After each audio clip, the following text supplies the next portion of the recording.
Hi friends, it's Suzanne from Stampin.com here to welcome you back to the 12-part mini-series called Crafting at the Lake House.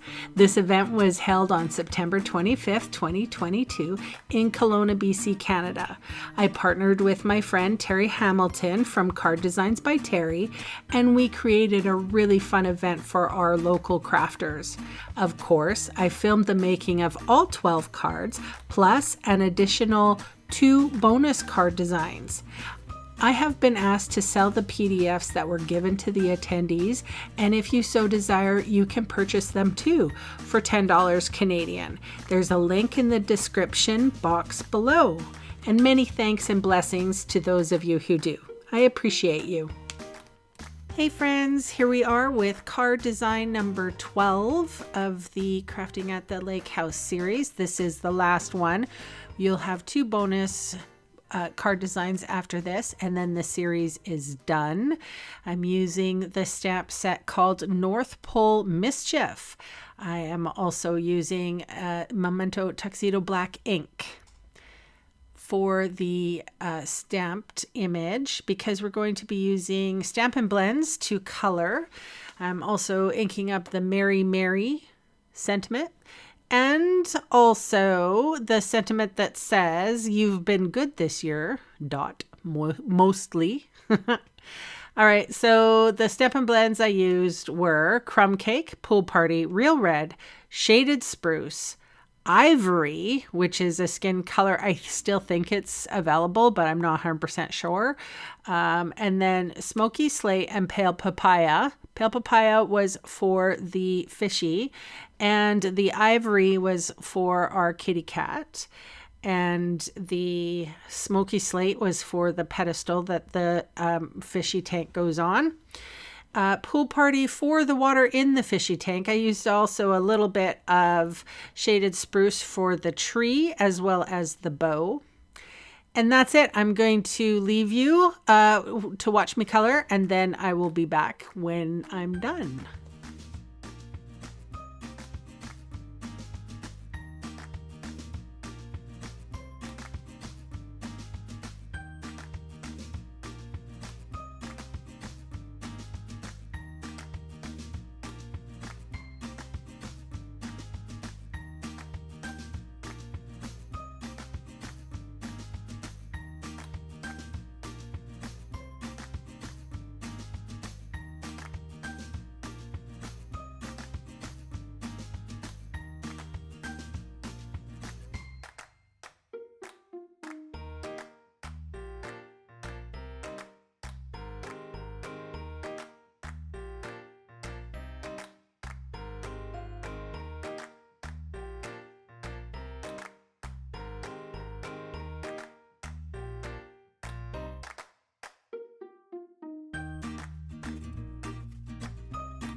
All right, here we go, putting the card together, all the components. So I have this little piece of gingham paper. So I'm going to put just dry adhesive, and we're going to put this about 1/2 inch from the left-hand side. And I'm going to trim off the excess. And then I don't know what it is, but I have trouble tying bows on camera. So there's that. So here I go. I tie the bow, and then I must fuss with it for probably, I don't know, 2 hours later. Maybe 2 hours, maybe 3, who knows? All right, and I'm still fussing with it. Can I stop fussing with the bow? Is any of you guys like this? Like, I got to get it absolutely perfect. All right, now I get to put adhesive on the back of our colored art piece, and I like where that's going. And I am following the directions that I was given in the PDF. I did not create this card. This card design was created by my friend Terry. And we both like kitties. All right, so what I'm doing here is I use the bone folder to curve my little banner. I put adhesive on the first part, 1-dimensional on the middle, and 2-dimensionals on the back side. So it's curved, and hopefully it looks like it's lifting off. Now I'm cutting in the bow because I don't know when to leave the bow alone. And then finally, I'm putting adhesive on the back, and I'm going to attach that to the card base. So again, I've said this many times, you can see all the supplies I used today below in the video's See More section or in the supplies section of my blog. And those fast links will take you to my Canadian online store, where I would love the chance to meet you and earn your business. Thanks so much for watching. Bye for now.